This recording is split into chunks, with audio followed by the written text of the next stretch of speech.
Valerie, can you hear me? I can hear you, Mr. McDonald.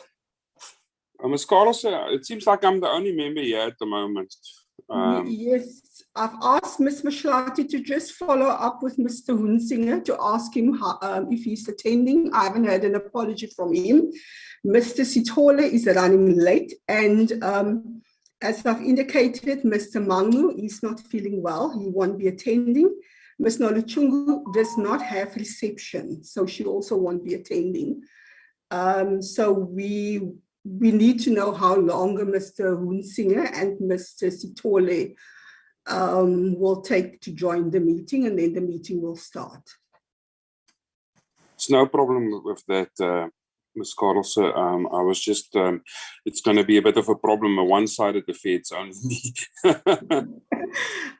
It's okay. As I've indicated, the agenda for this day is to get a consensus on the draft report that was circulated to members a couple of weeks ago, and I've resent it. So Advocate Nell will take members through the report, and once members are happy with the content and there's consensus on the content, then the report will be tabled for further discussions and finalizations of the observations and the recommendations in the parent committee. Okay, fine. I'm fine with it.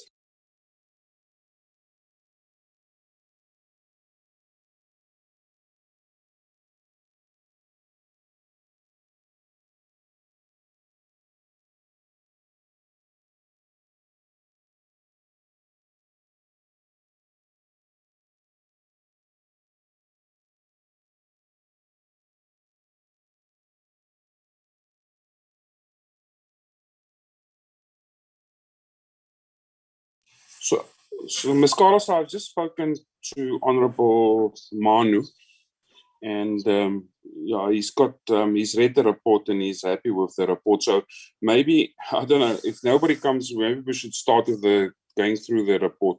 And then yes, as I've indicated, members have the copy. So if Advocate Nell wants to start now, then that will be in order, Mr. McDonald. Yeah, in the jealousy of time, because of the sitting, I think Advocate Nell must start with the proceedings if possible. Thank you, Ms. Carlson. And good afternoon, Advocate Nell. Good afternoon, Mr. McDonald and everybody present in the meeting. I hope you can see the report on the screen. My computer almost wanted to join our chairperson and tried to be sick, but I fixed it very quickly. So this is just the report by the subcommittee on the Public Protector report. Members would have seen that the introduction, so I'm going to go over this very quickly because the first few sections of the report is basically taken from the terms of reference of the subcommittee. So it's just the introduction on the work of the subcommittee, why we are looking at it, then the analysis of the report. Just gives an introduction on what the issues were that the Public Protector looked at and what the outcome or the findings or remedial actions were that the Public Protector indicated needed to be considered. And then what the agreed to facts were based on the engagements. And then just an indication of presentations that were made to the principal committee and the subcommittee to indicate, well, that first one was the principal committee where they decided that they will have to look at setting up the subcommittee. Then 2.3 is some additional investigations or reports that can be linked to the panel van conversions that the Public Protector would have taken into account.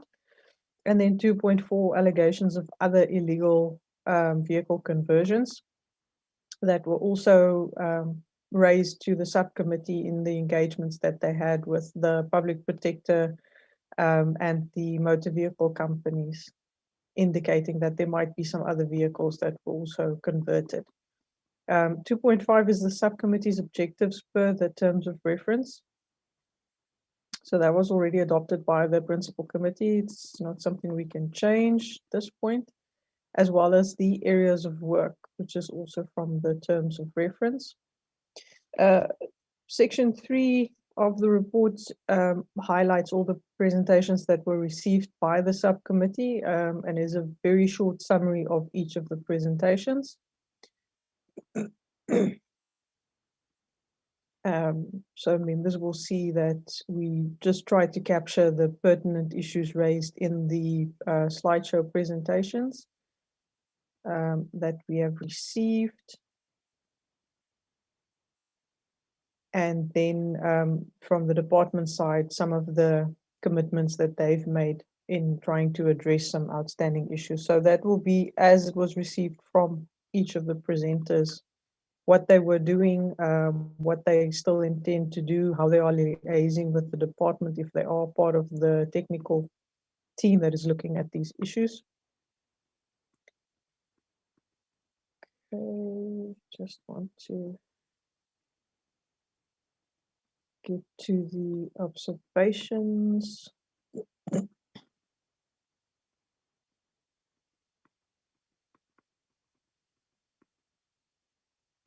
That's the public protectors meeting, indications received there. Follow-up meeting, and the last meeting that we had with the vehicle manufacturers where the banking sector wasn't available. Then the draft subcommittee observations we took from both our notes and the minutes. So members made the following observations during discussions. The department was asked to respond in writing to the following matters. Number of vehicles identified as illegal conversions that have been impounded, including the breakdown per province. The department was asked to verify the numbers that was provided by the DG in the committee meeting on 4 September and the numbers presented in the meeting.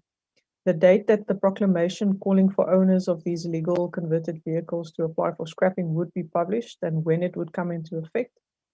In terms of the proclamation, the department was asked to further elaborate on the matters that it expected the taxi industry to implement, whether it was done and whether there was an enforcement plan in place.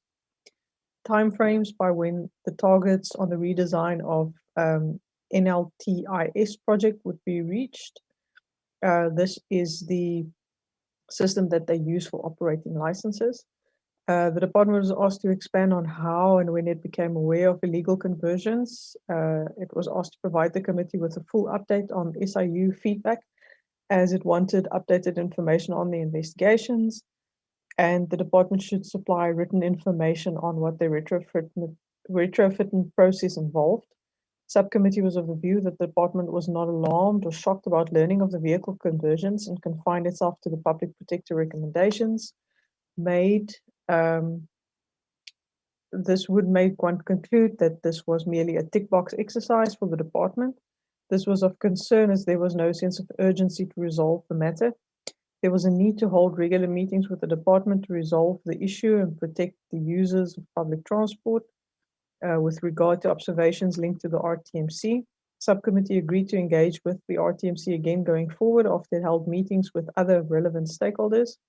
There were concerns raised on whether it would be possible to determine the extent of illegal panel van conversions currently by looking at the information on Nrcs, as well as whether the Nrcs system remains open to manipulation of vehicle data.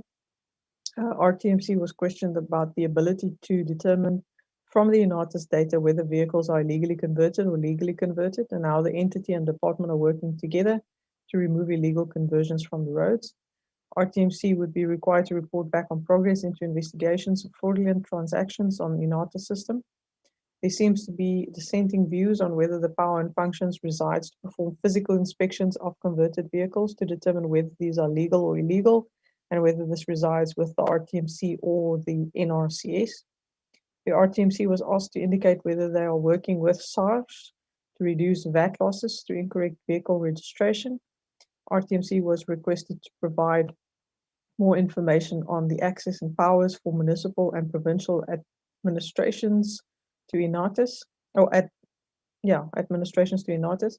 And then with regard to the engagement with the public protector, the observations, subcommittee noted that the jurisdiction of the public protector was limited to investigate government departments and organs of state, and the office could therefore not investigate private companies, which is why there were no findings regarding the financing houses or vehicle manufacturers.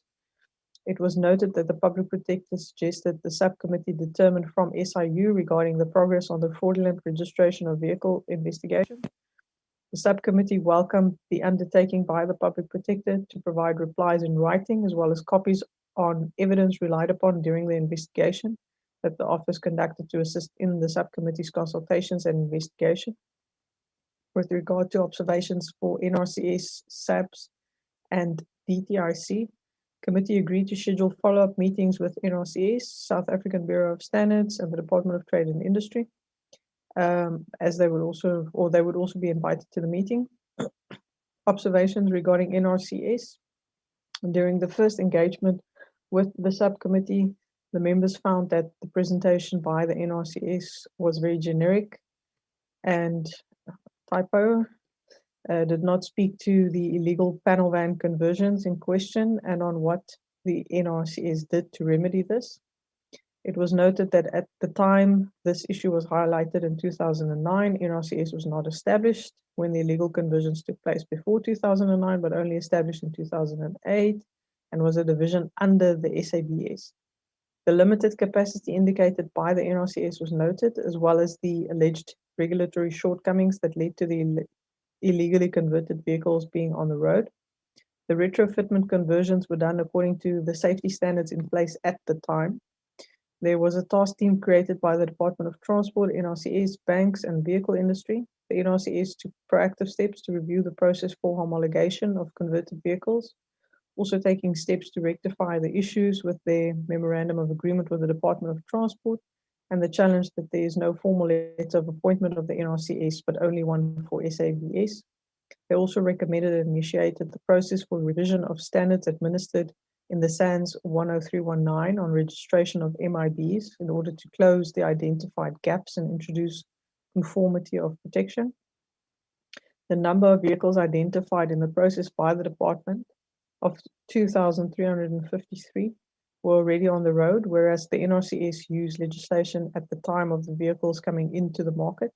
The NRCS work ends when they issue model numbers to the vehicles. The process to convert or legalize conversion is approved by the Department of Transport in terms of their requirements and regulations to the Act. The NRCS will inspect the vehicles and issue letters of authorization if they are converted to the requirements and specifications, as well as the taxi recapitalization program regulations. This is done irrespective of the manufacturer objection thereto, as the legislation at the time did not require their approvals of conversions. For the SABS, they followed the test for the standards linked to the vehicles in place at the time. The setting of these standards are by consensus. The tests for retrofitment vehicles were requested by SA Taxi Finance and not the Department of Transport. The vehicles tested complied to the requirements in place at the time. DTIC. The initial presentation fell short of what was expected from the members. The DTIC was requested to submit a more comprehensive presentation. It was noted that DTIC were working on identifying and filling the gaps in the regulatory space, along with the Department of Transport. They are undergoing a technical infrastructure integration process, as the entities, NRCS and SABS, must mutually reinforce each other in the work they perform. The DTIC support the areas identified by the public protector for them to work on and engage on with the Department of Transport in order to ensure their policies align. The NRCS and SABS reviewed their memorandum of agreement with the Department of Transport. At a technical level, that's another typo, it was noted that they have a new project, Safer Vehicles 2025, involving all stakeholders, including the Department of Transport and other role players. There's currently no mechanism in place to close the gap to ensure that illegally converted vehicles or vehicles converted for private use do not make it on the market for use as public transport vehicles, and this is an area that needs to be revised. This will also require additional resources in order to allow the NRCS to perform sufficient inspections.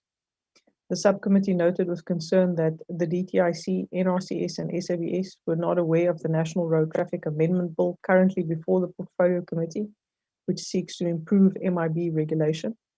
The DTIC indicated that the lead department responsible for addressing the concerns over illegal vehicle conversions was the Department of Transport. Since 2009, the DTIC and Department of Transport engaged on a number of issues, including the retrofitment and conversions.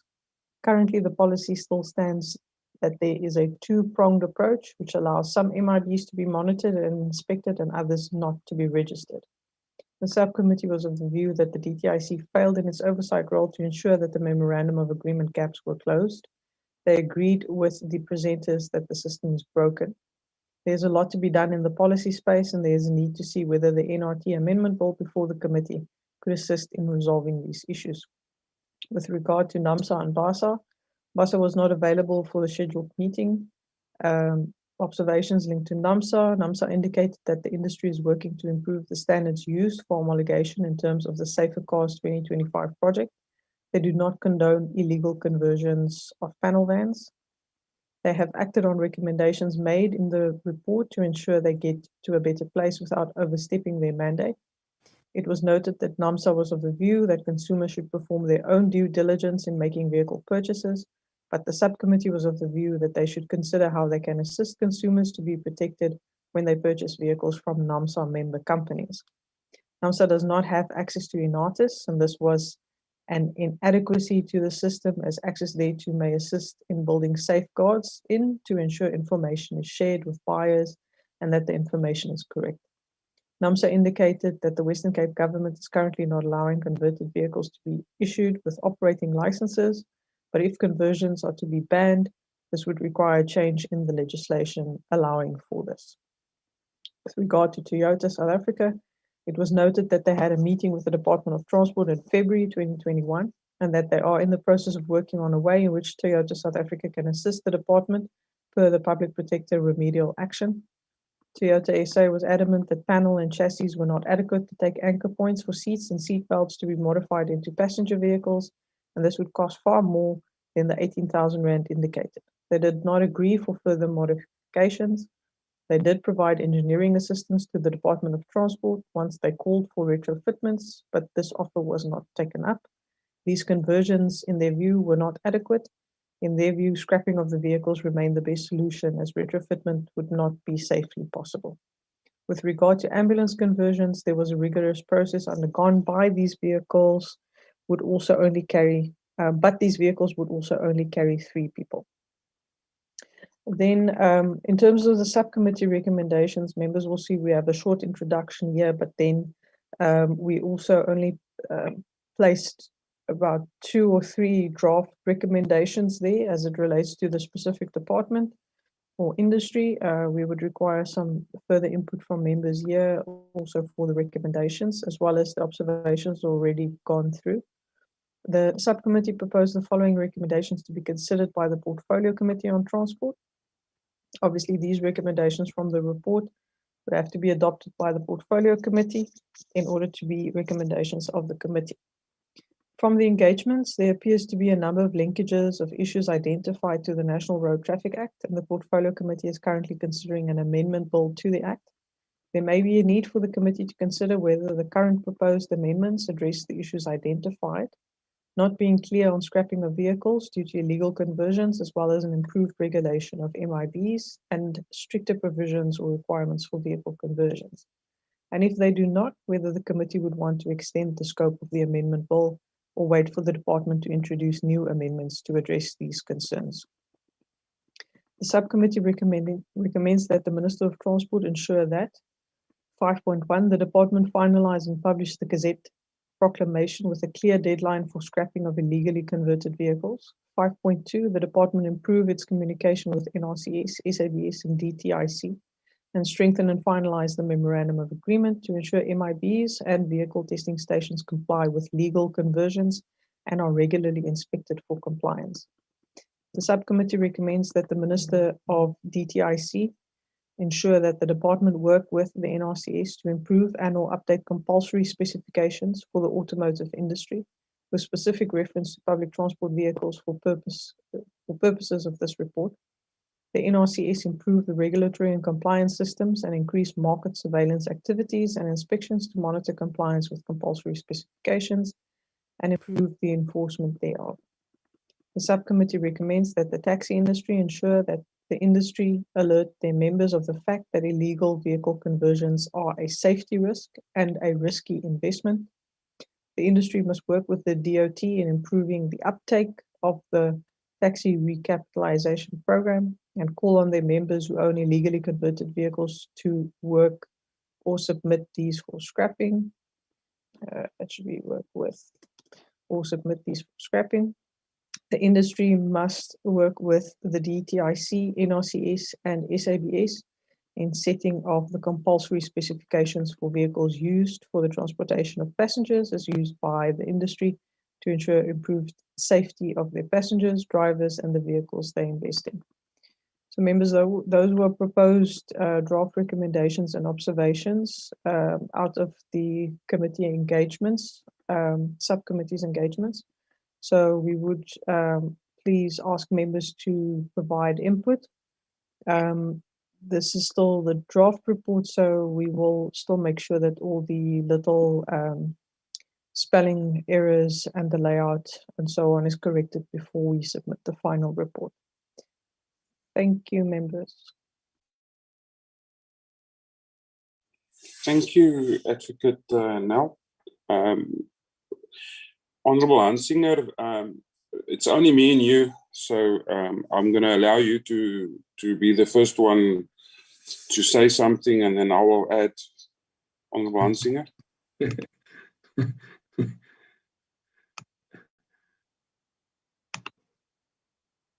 Thank you, Chairperson. Chairperson, my view on this, firstly, I want to thank the well-prepared report.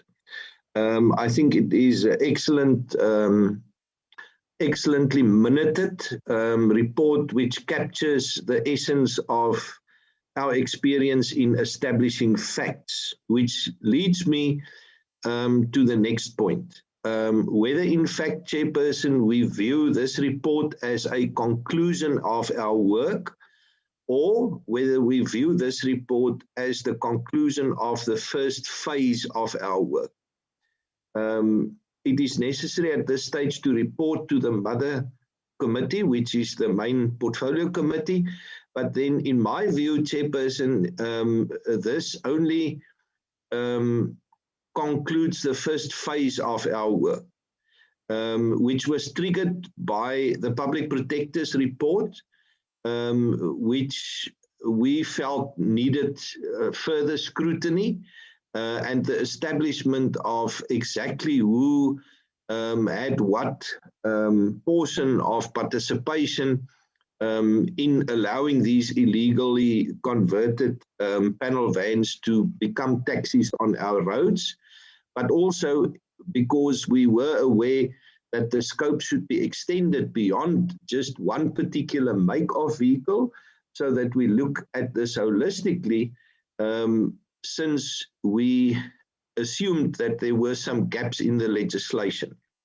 So for the first reason of whether we see this as a conclusion of our work or the conclusion of a first phase, and because we also want to establish what our role is in terms of remedial action. In other words, what opportunity, what gaps do we identify for which improved policy and improved legislation is necessary to then also participate from our side in terms of our role in avoiding and addressing this particular issue. So therefore, Chairperson, as you can assume or assess from my position, is that I see this as the conclusion of a phase of our work, so that the recommendation should, in my view and contribution, include continuing our work.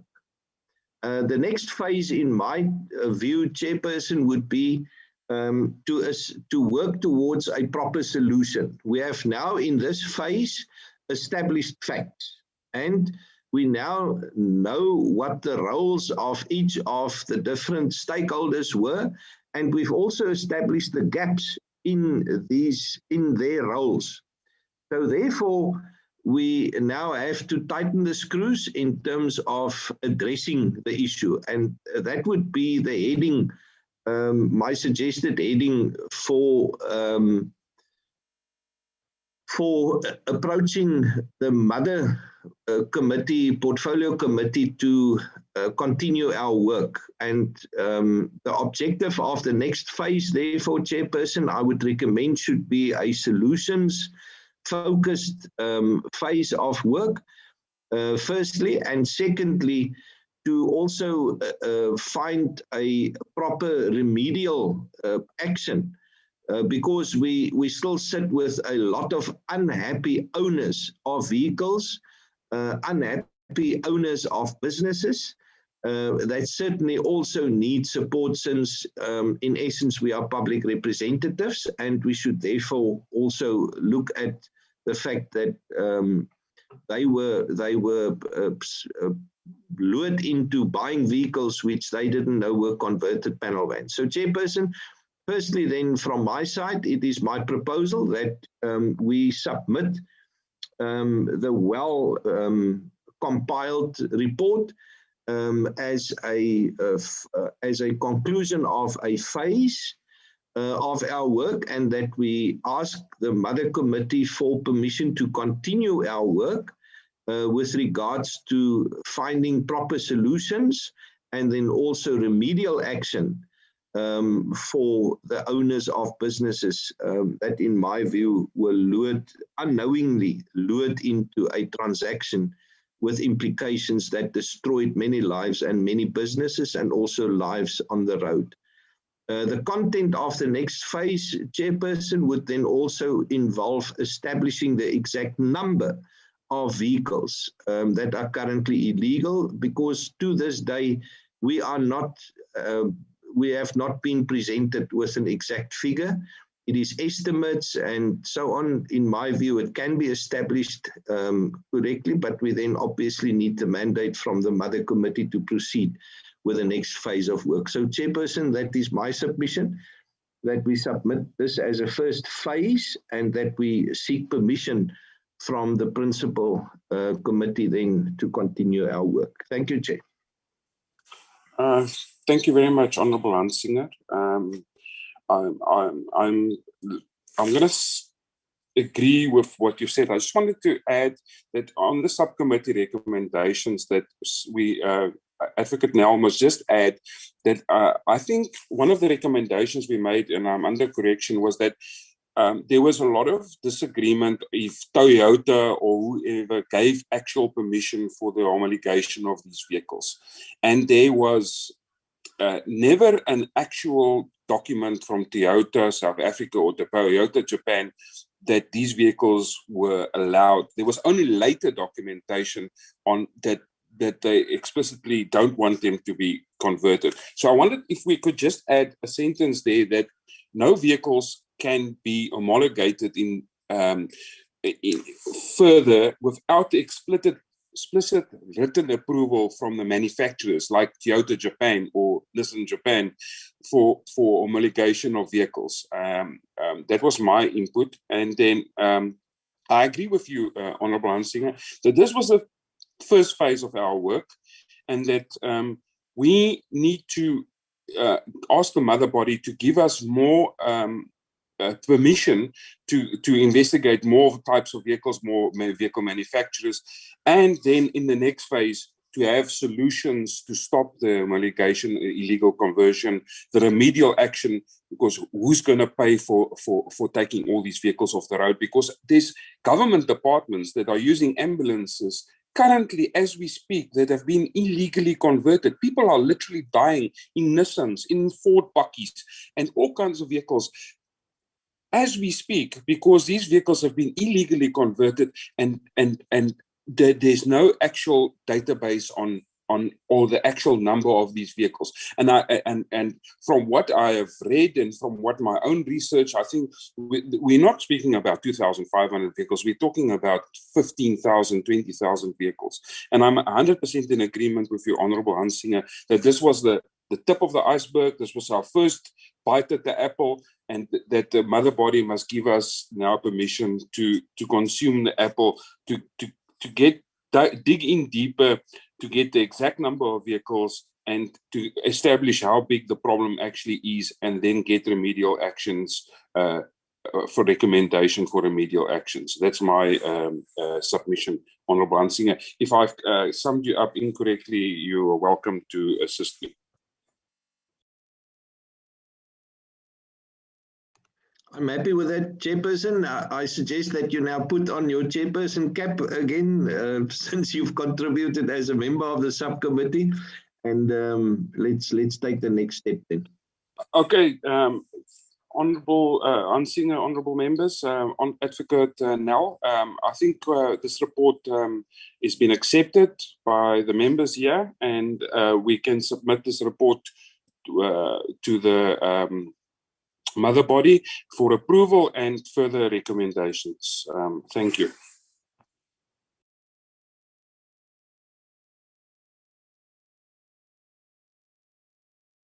Advocate Nel.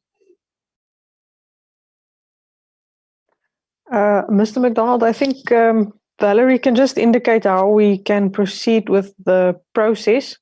I'm happy to include the additional recommendations that members requested, and to make clear that in the view of the subcommittee, it would be a first phase report, and then do a recommendation that there's a request for the portfolio committee to allow the subcommittee to delve deeper, and then I will list those issues clarified by members. But I think Valerie can just indicate for the process going forward as the procedural officer. Thank you very much, Advocate Nel. Ms. Carlson. As I indicated to you, Mr. McDonald, the decisions will now rest with the parent committee. There were also additional issues that I want the committee to be aware of, and that is for information that was requested from different stakeholders that was not received. And obviously the way to proceed with this must also be taken to the parent committee. That was the test report for the retrofitment process from SABS. Then the committee also requested additional information and written responses from the public protector in the meeting that was held with them, and the evidence relied on during the investigations. The committee has not, the subcommittee has not received that information. So obviously the parent committee must also indicate then how we should proceed in getting that information, because it will also form part of the final report. That's all from me, Mr. McDonald. Thank you, Ms. Carlson. I'm sure let's maybe just ask those entities or departments or just once again for those reports, and failing to deliver them, then just put it in our report that they failed to deliver and refuse to deliver those reports to us, Ms. Carlson, and then submit the report like as is then to the mother body, to the main committee, Ms. Carlson. Mr. McDonald, Mr. Sitole also joined the meeting, just so that you are aware of that. Oh, Ketamabala, I'm sorry I did not see you enter. Good afternoon. Good afternoon, my friend. How are you? I'm good, thank you. And you, Ketamabala? I am fine. As you have joined late, we've gone through the subcommittee recommendations, and we've made a recommendation that this report is the first report of the subcommittee, and that we ask the mother body or the committee to to allow us to do the next phase of the report, where we will then shape solutions, remedial action, and get the actual number of vehicles, not just Toyotas, but Nissans, Fords, etc., that have been homologated illegally, and then do a proper remedial action report from the next phase of the investigation of the subcommittee. And if you are in agreement with that, Kitamabala.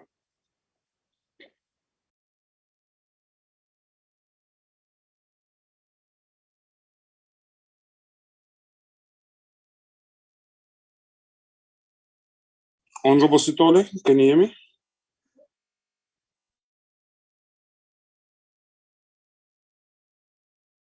Honorable Hansinger, can you hear me? Yes, Chairperson, I can. I've also raised my hand upon the contribution by the Portfolio Secretary, Mrs. Carlse, and I value the input.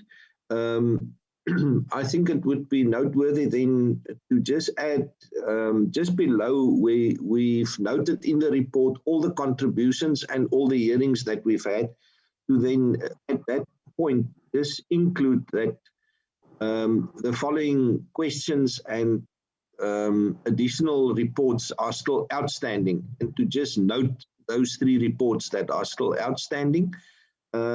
Obviously, we still have a lot of questions. So therefore, I would suggest that it just be included at that point, Chair. You're 100% correct, Honorable Hansinger, and I think we will accept that your inclusion or your suggestion for the inclusion at the bottom there, for that those reports are still outstanding, will carry, Honorable Hansinger. I think it's a valid point. Honorable Kitamabala, anything that you want to? No, I do agree with the report, because I was listening to the secretary, but I'm trying to check if we are extending the scope of our investigation. How far will be, which companies are going to be affected? Because remember that we are talking about taxi industry, we are talking about Toyota. Now, if we are going to other companies, do we have that mandate? Honorable Kitamabala, I think that will be, the mandate will be up to from the portfolio committee, the mother body. We will submit this report and then ask them to give us a mandate on what further we can investigate or have reports on, and then do the next phase. Because remember, Honorable Kitamabala, during our discussions, it was already made. We were made aware that there was Nissan ambulances, Toyota ambulances, and Ford ambulances that were not in the report, but were just as illegal as the Toyota Quantums. So I think that we should also include those vehicles that are carrying passengers, specifically the ones that are used for ambulances, etc., to be included in the next phase of our report. But that's up to the mother body to make a decision. Are you clear with that, Honorable Kitamabala? Okay, thank you very much. So without any further problems, I think we can submit this report as is with the amendments that's suggested by the honourable members here, and then we will then submit the report to the portfolio committee for recommendations and on the next phase. Thank you very much. Thank you, Chairperson. Thank you, Chair. Long live the members of the subcommittee.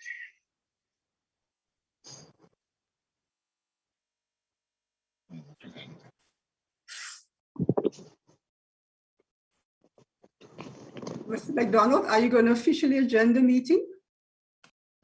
Yes, I'm sorry, Ms. Carlse. The meeting is officially adjourned, and we are done for today's subcommittee meeting, and the we have made all our decisions, and that the report will be submitted to the Transport Committee. Thank you very much for attending.